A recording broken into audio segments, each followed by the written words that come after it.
Goklas ni rohado au dingolukon goklas ni rohado au dingolukon tokong di rohakon mauliate goklas ni roha maringan holong ni Tuhan dia mauliate goklas ni roha maringan holong ni Tuhan dia.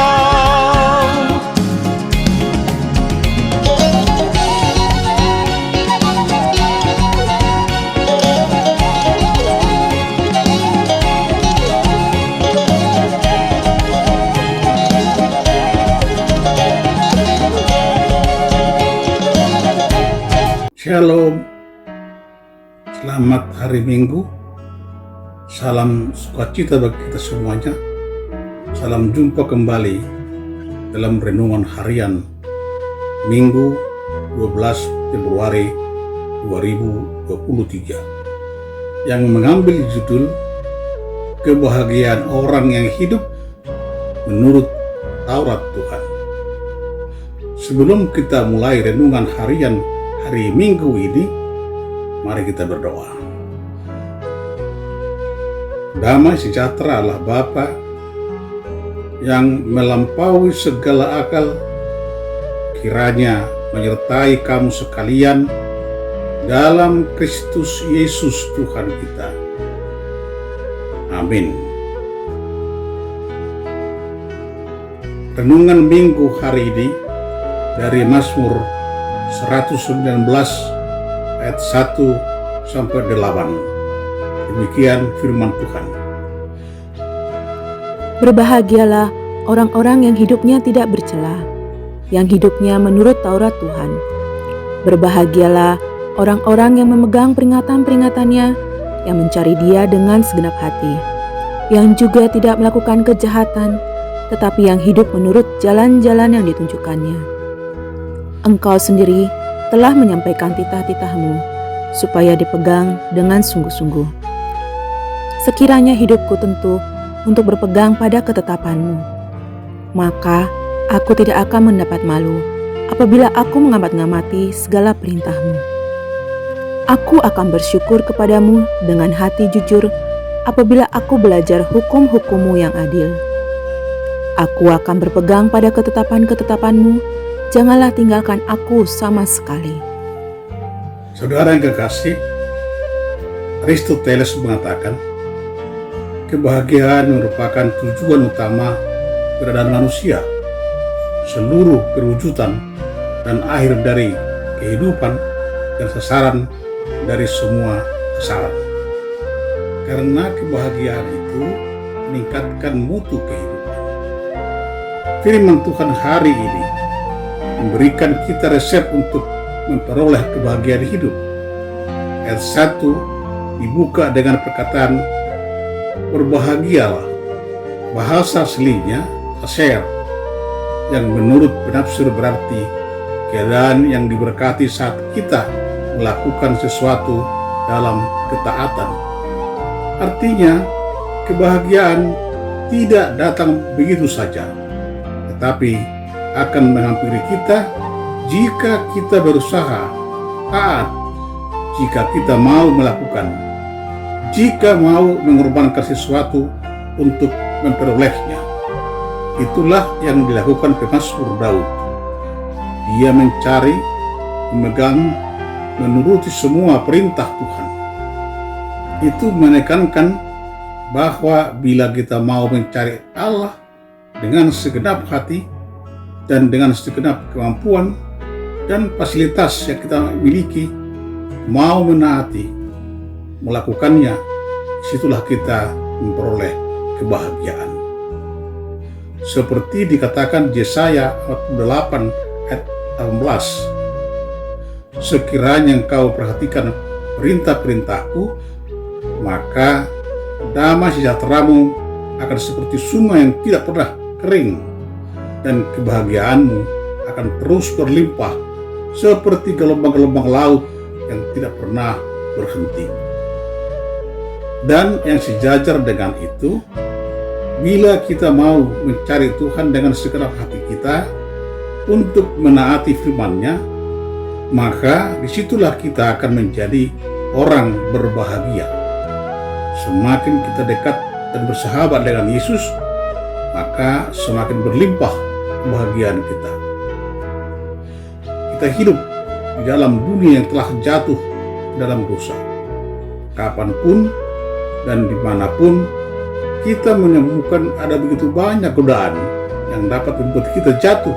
Karena itu hampir mustahil untuk bisa tetap hidup kudus di hadapan Tuhan.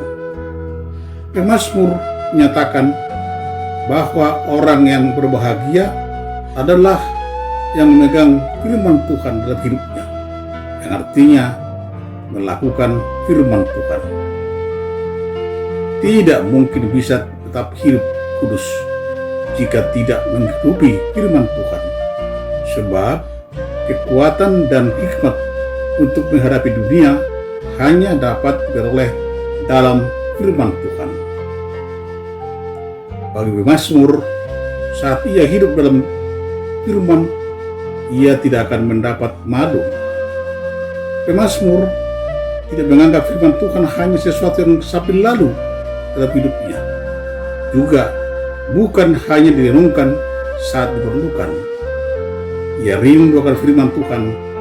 Ia menyimpan dan menjaganya dengan baik di dalam hatinya, sehingga itulah yang menuntun dalam hidupnya setiap hari. Baginya, firman Tuhan bukanlah beban, melainkan pembawa sukacita. Pemazmur tidak menyimpan firman itu untuk diri sendiri. Ia membagikannya dan mengajarkannya pada orang lain. Bagaimana agar kita dapat tetap hidup dalam firman-Nya? Pertama, menyediakan waktu untuk membaca dan mempelajari firman itu. Kedua, belajar untuk menghafal ayat-ayat firman Tuhan. Ketiga, mempraktikkan firman yang telah dipelajari dan mengingatnya dalam langkah hidup setiap hari. Firman yang telah dipelajari dan diingat itu akan berakhir sia-sia jika tidak pernah diterapkan dalam kehidupan. Tindakan mengingat firman-Nya diperlukan supaya firman itu benar-benar menguasai seluruh pikiran, sehingga mengalir keluar dalam setiap perkataan maupun tindakan yang kita lakukan. Oleh sebab itu, mari kita senantiasa pelajari, mengingat, dan melakukan firman-Nya.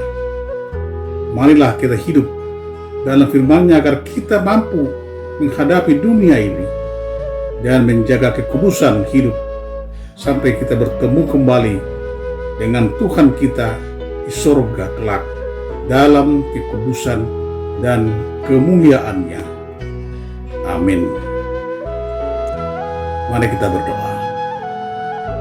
Bapa di surga, terima kasih Tuhan, Engkau sudah ingatkan kami untuk selalu hidup dalam firman-Mu dan menghidupi hidup kami sesuai dengan kehendak-Mu. Kami bisa lakukan yang terbaik hanya karena pertolongan Tuhan. Kami tidak akan mampu berjalan tanpa bersama dengan Tuhan. Oleh karena itu, biarlah firman Tuhan menghidupi kami dan melakukan yang sesuai dengan kehendak-Mu. Sertai kami sendiri, sertai keluarga kami, dan serta jemaat Tuhan dimanapun berada. Dalam nama Tuhan Yesus Kristus, kami berdoa dan mengucap syukur. Amin.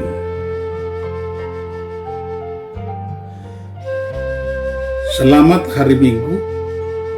Tetap semangat. Tuhan Yesus senantiasa memberkati kita. Shalom.